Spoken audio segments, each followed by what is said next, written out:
After the end of World War II, the world was split into two, East and West. This marked the beginning of the era called the Cold War.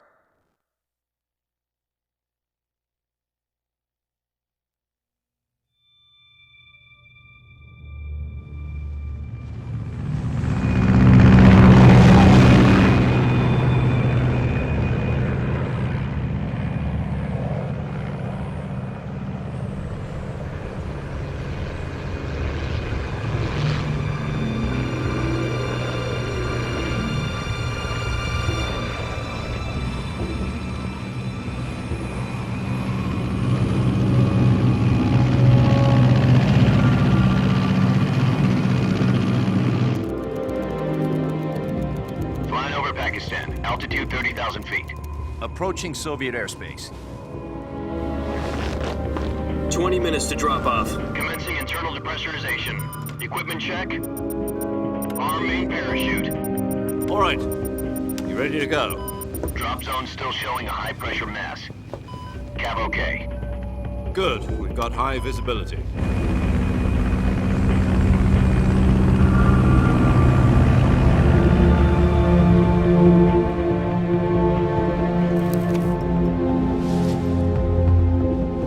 Put out that cigar.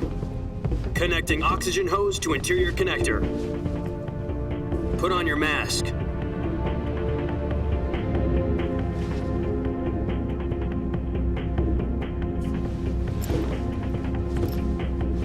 Does this panty waste know what he's doing?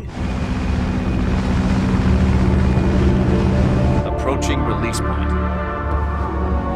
10 minutes to drop off. Hey, are you deaf?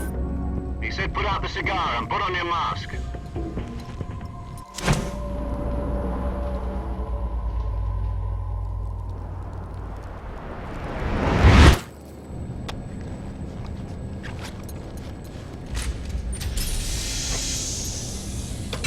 Depressurization complete. Checking oxygen supply. 6 minutes to drop off. Opening rear hatch.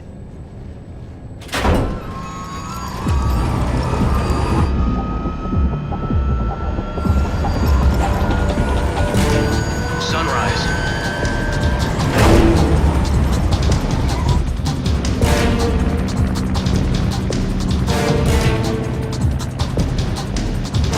External temperature minus 46 degrees Celsius. 2 minutes to drop off. Stand up. You'll be falling at 130 miles per hour. Try not to get frostbite from the wind chill.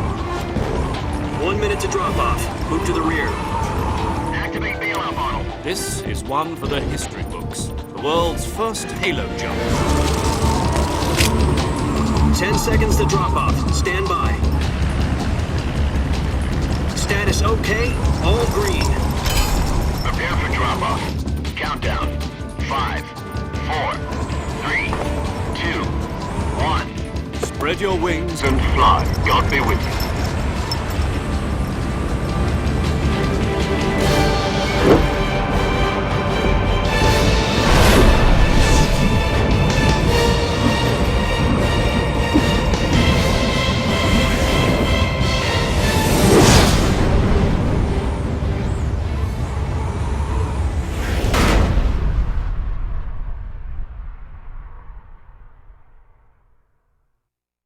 Jack, I've got some important news. The head of the CIA has finally given us the green light for the virtuous mission. Virtual mission? No, the virtuous mission. The future of our Fox unit depends on it. If it succeeds, we'll be officially organized into a unit. Virtuous mission? Sounds like some kind of initiation ritual. You know, don't get cocky. This isn't a training op. Right. So what exactly is this wonderful mission? Well, about 2 years ago, a certain Soviet scientist requested asylum in the West through one of our moles. His name is Nikolai Stepanovich Sokolov. He's head of the OKB 754 Design Bureau, one of the Soviets' top-secret weapon research facilities, and the East's foremost expert on weapons development. Sokolov? Isn't he that famous rocket scientist? The very same. On April the 12th, 1961, the Soviets achieved the first manned spaceflight in history. The Earth was blue, but there was no God. Well spoken. The rocket that carried Yuri Gagarin to orbit was the A-1, known as the Vostok rocket. Sokolov is said to be the man most responsible for the multi-engine cluster used in that rocket. After Gagarin's flight, Sokolov left rocket development to become the head of the newly established Design Bureau. From a lowly technician to head of a design bureau, that's quite a success story, so why do you want to defect? It seems he'd become afraid of his own creations. Afraid? Call it a crisis of conscience. And for that, he left his country and his family behind and went over the fence? Not exactly. One of his conditions was that his family was also to be taken safely to the west. We used a mole to get the family out first and succeeded in sneaking Sokolov over the Berlin Wall shortly afterwards. I was the one who conducted the operation. The security on the eastern side was still full of holes back then. Then what? We got Sokolov over in one piece, but the whole ordeal had left him exhausted, and we checked him into a hospital in West Berlin. It took him 2 weeks and more than 600 miles to get from the research facility in the Soviet Union to Berlin.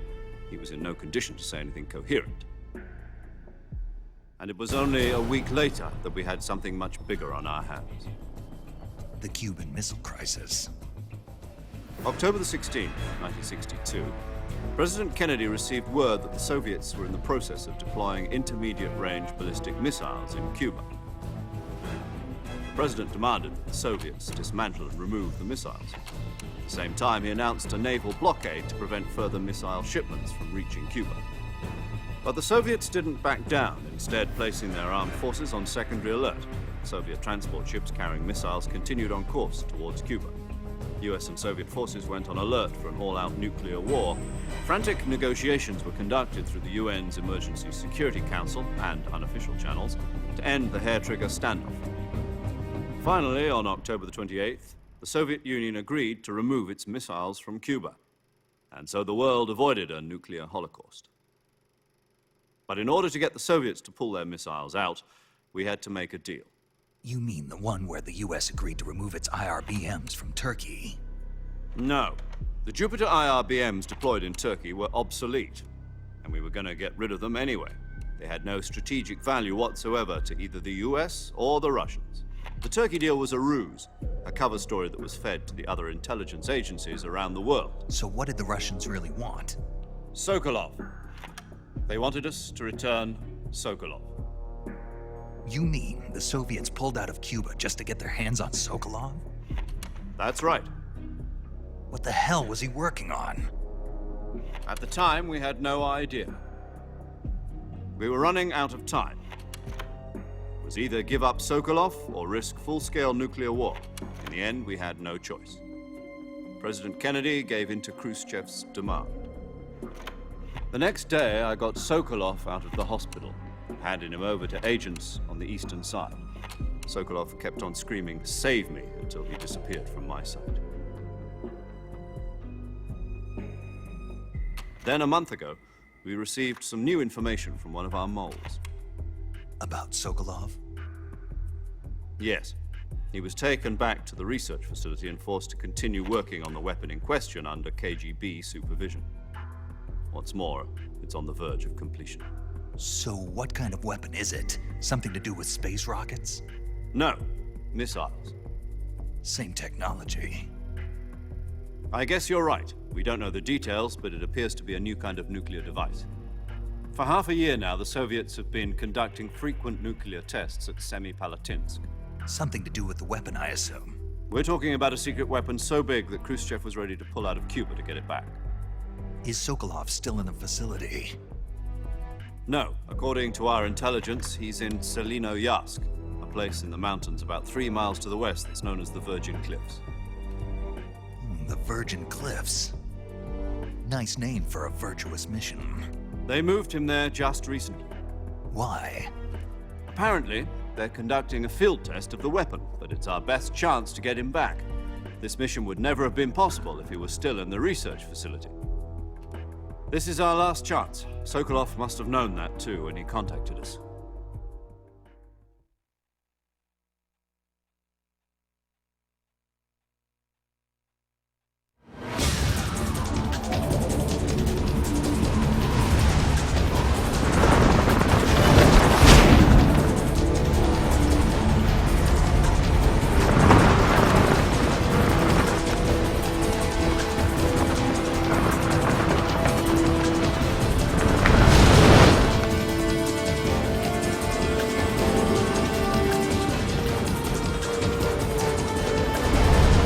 Listen up, Jack. Your mission is to infiltrate Selino-Yask in the Soviet mountains, ensure the safety of Sokolov, and bring him back to the West.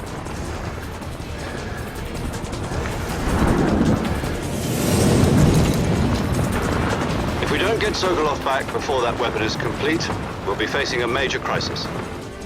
The clock is ticking.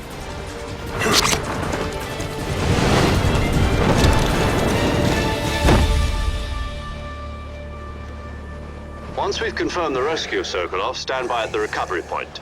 A recovery balloon will be dropped at that point. Helium will be pumped into the balloon to inflate it. The process takes about 20 minutes. Once it's complete, the gunship's arm will latch onto the balloon and pull it up. The Fulton surface-to-air recovery system.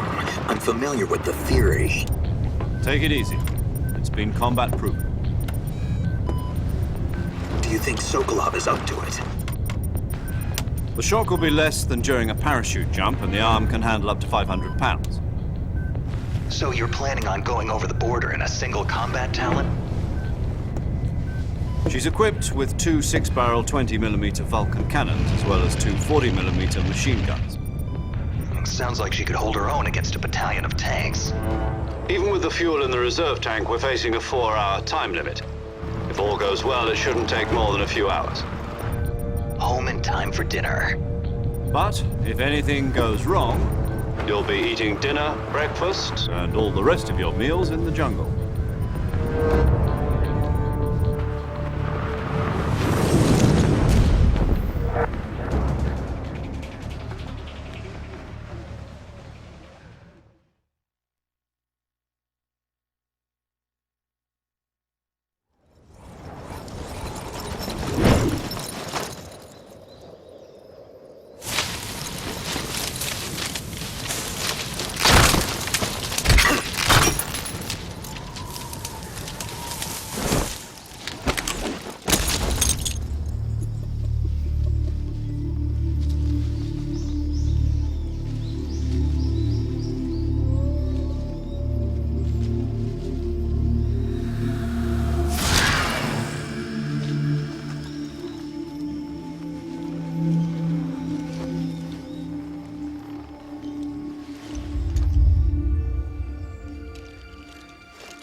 Do you copy? You're already in enemy territory, and somebody might be listening in. From here on out, we'll be using code names to refer to each other. Your code name for this mission will be Naked Snake. I'll be referring to you as Snake from now on. You're not to mention your real name. Snake? What, you don't like snakes? What do you mean? You've eaten one before, haven't you? In survival training. I'm glad to hear that. I don't know if I'd ever order one in a restaurant, but... Be careful, you might not have a choice. What about you, Major? What should I call you? Let's see. I'll be Tom. Call me Major Tom. This will be a sneaking mission. You must not be seen by the enemy. You must leave no trace of your presence. Is that clear? This kind of infiltration is the Fox unit's speciality. In other words, weapons and equipment are procured on site. That goes for food as well. You're completely naked, just as your name implies. Great. Now I see why you asked me if I like snakes. I suppose calling me Snake was your idea of a joke, too. No. There's a good reason for that. I'll tell you later when the time is right. Gotcha. Getting back to the subject, how exactly am I supposed to feed myself? You've been issued a knife and a tranquilizer gun. Use them to hunt for food. You'll also find some medical supplies in your backpack. Yeah, about the backpack. I lost it in a tree on the way down. I see. Well, you'd better go back and get it then. You know where it is? No problem. I can see it from here. It's stuck on a branch. To climb a tree, stand in front of a tree that's covered in ivy and press the action button. I'll be monitoring your progress over the radio. We can't risk violating Soviet airspace, but I'll be in the gunship. My frequency is 140.85. I'll give you a call if I need to talk to you. If you need to talk to me, use the send function. Okay, Snake, go get your backpack.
I see you've retrieved your backpack, Snake.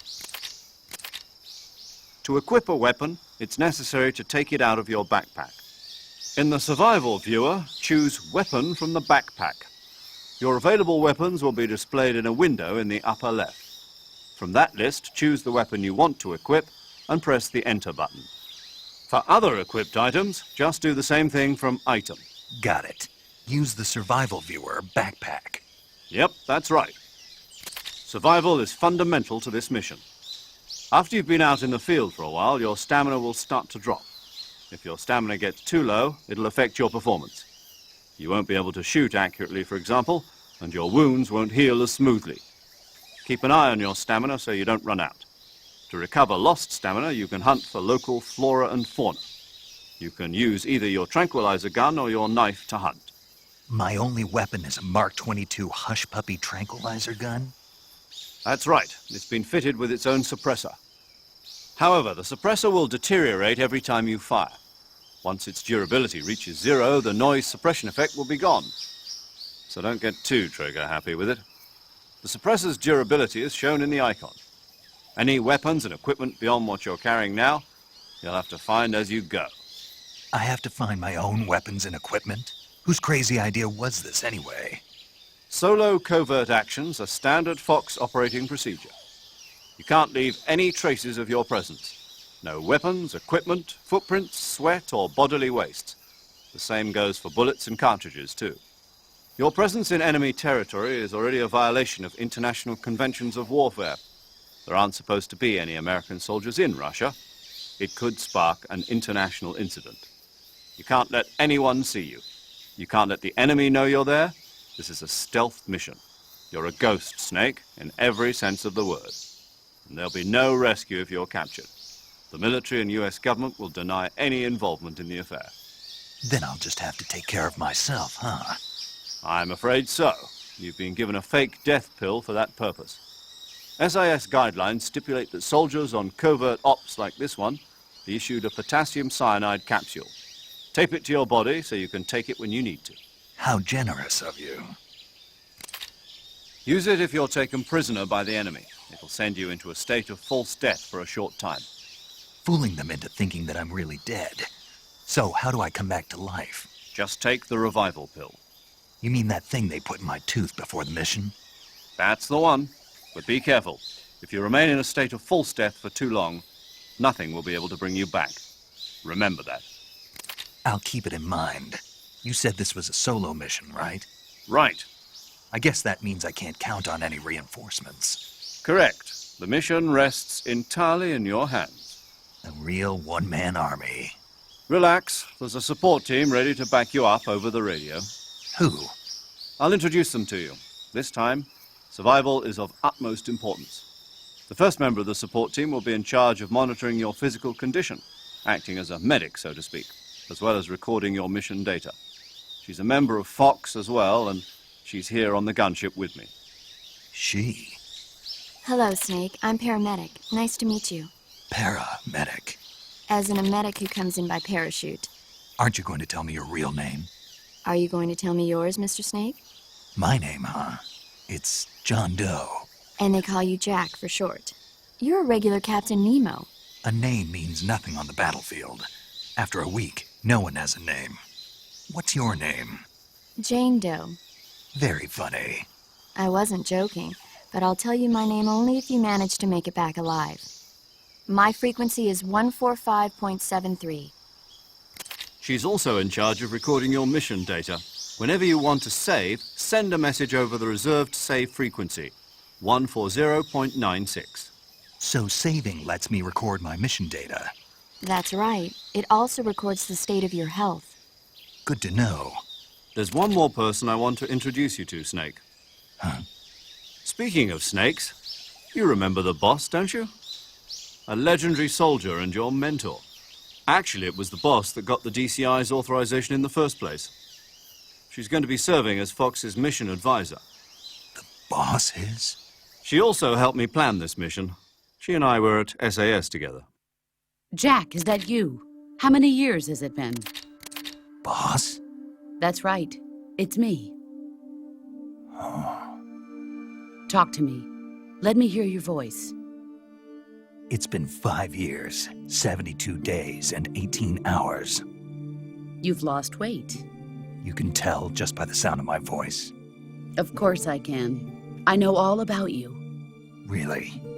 Well, I don't know anything about you. What's that supposed to mean? Why'd you disappear on me all of a sudden? I was on a top-secret mission. You didn't need me anymore. But there were still so many things I wanted you to teach me. No, I taught you everything you needed to know about fighting techniques. I taught you all I could. The rest you needed to learn on your own. Techniques, sure. But what about how to think like a soldier? How to think like a soldier? I can't teach you that. A soldier needs to be strong in spirit, body, and technique. And the only thing you can learn from someone else is technique. In fact, technique doesn't even matter. What's most important is spirit. Spirit and body are like two sides of a single coin. They're the same thing.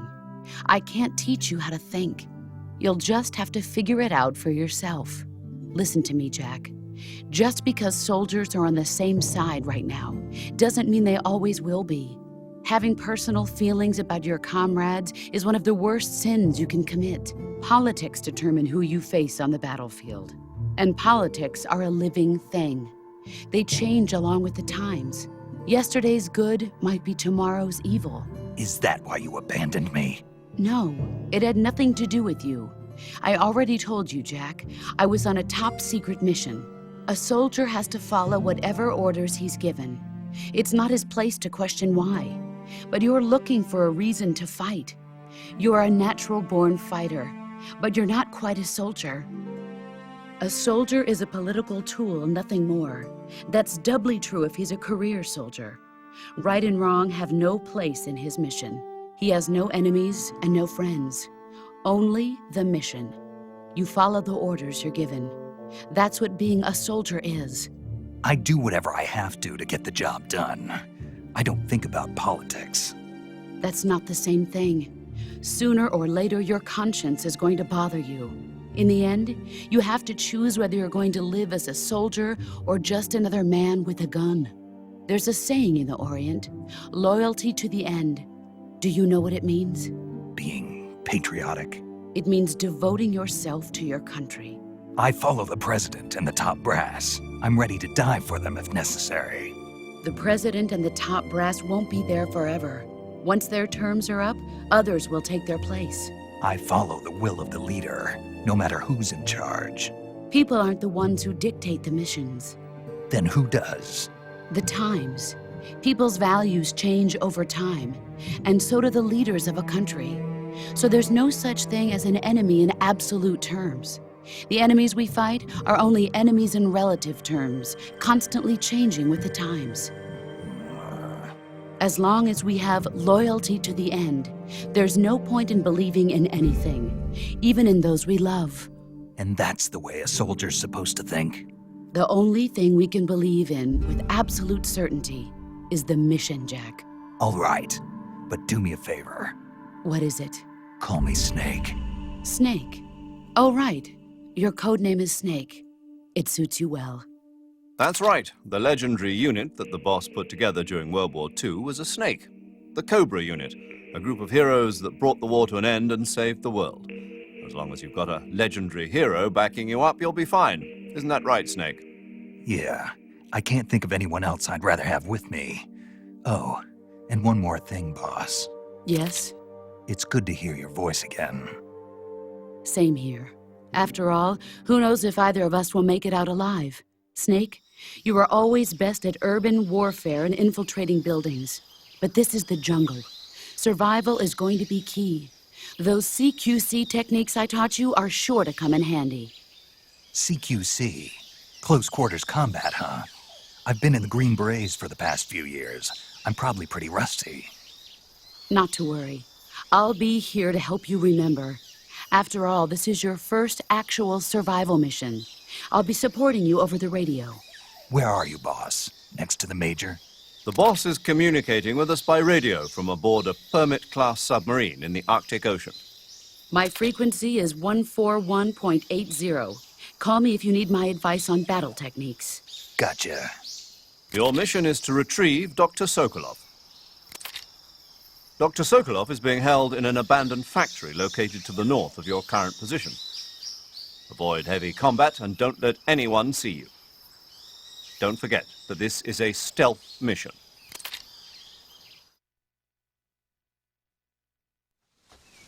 Snake, try to remember some of the basics of CQC.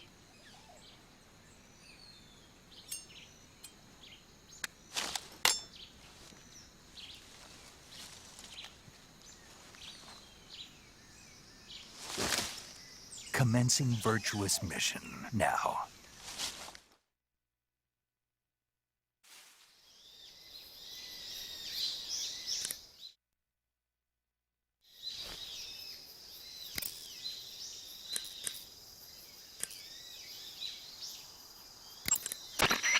That area is home to the reticulated python. The reticulated python is said to be the longest snake in the world. The biggest ones can grow up to 10 meters in length. Although they're not poisonous, they're still very dangerous, so be careful around them. They have a highly ferocious temperament, and they can swallow whole, even large animals like deer and pigs. Their most distinguishing feature is the mesh pattern of their scales. This pattern acts as a highly effective natural camouflage. If you think there might be a reticulated python about, pay close attention to your surroundings. Otherwise, you could get bitten before you even know it's there. It's a huge snake, but you should be able to capture it alive by using the tranquilizer gun. I'll bet if you capture one and throw it at an enemy, it'll give him a good scare. Right. But how do they taste? Huh? Do they taste good? You're actually going to eat one. Why else would I be asking? Cannibal. What was that? Nothing. Let's see what the guide says. Ah, you're in luck. It says they taste pretty good. Good. I can hardly wait. Ugh.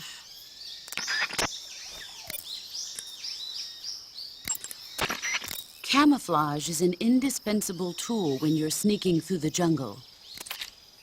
To use camouflage, first press the Start button to go to the Survival viewer. Then select Camouflage and press the Enter button. Select Uniform to select Battle Fatigues, and Face to select Face Paint. Choose battle fatigues that match the surrounding environment. The most effective camouflage is attained by selecting fatigues that blend in with the environment. Camouflage patterns that stand out in your surroundings will attract attention.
Major, I've spotted 2 enemy soldiers. They're probably KGB troops sent to guard Sokolov. AK-47s and grenades.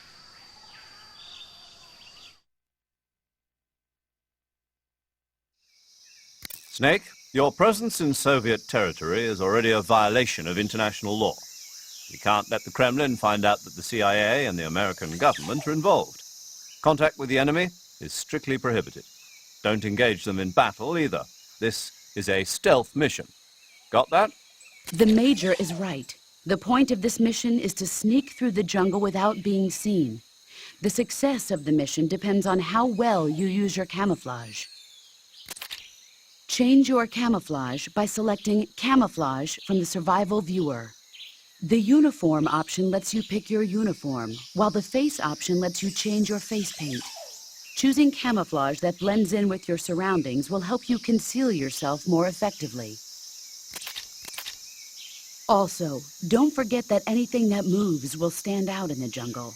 If you just stand up and run around like an idiot, you're bound to be spotted. But if you crawl instead, you should be able to sneak by without being noticed. You can see how effective your camouflage is by looking at the camo index. The camo index shows how well your current camouflage blends in with the surrounding area. The higher the value, the harder you are to spot, and vice versa. The key is to make yourself one with nature.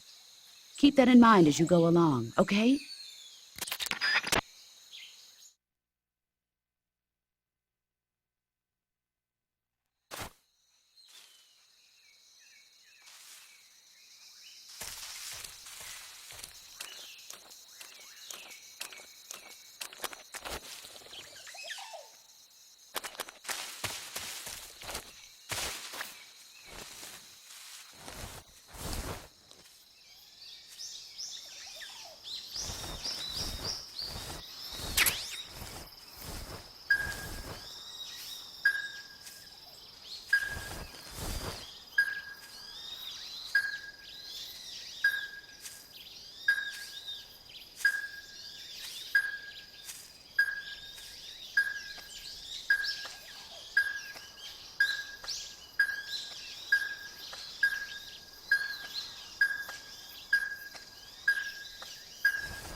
Major, I've reached the abandoned factory where Sokolov is supposedly being held. This place is a dump.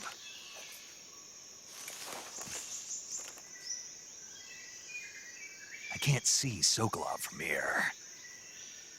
The security is pretty tight. There are sentries posted around the perimeter. I wonder how many are inside.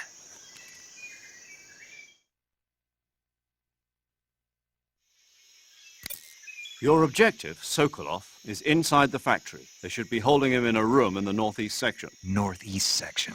Got it. Be careful. Your mission is to bring Sokolov back alive. He must not be exposed to any kind of danger. Do not approach Sokolov while in the alert phase. Right. Oh, and one more thing, Snake. You mean there's more? No, it's just that when you get to Sokolov, I want you to tell him something from me. And that is? Sorry for being so late. Is that all? Yes. Understood. Beginning my approach to the target.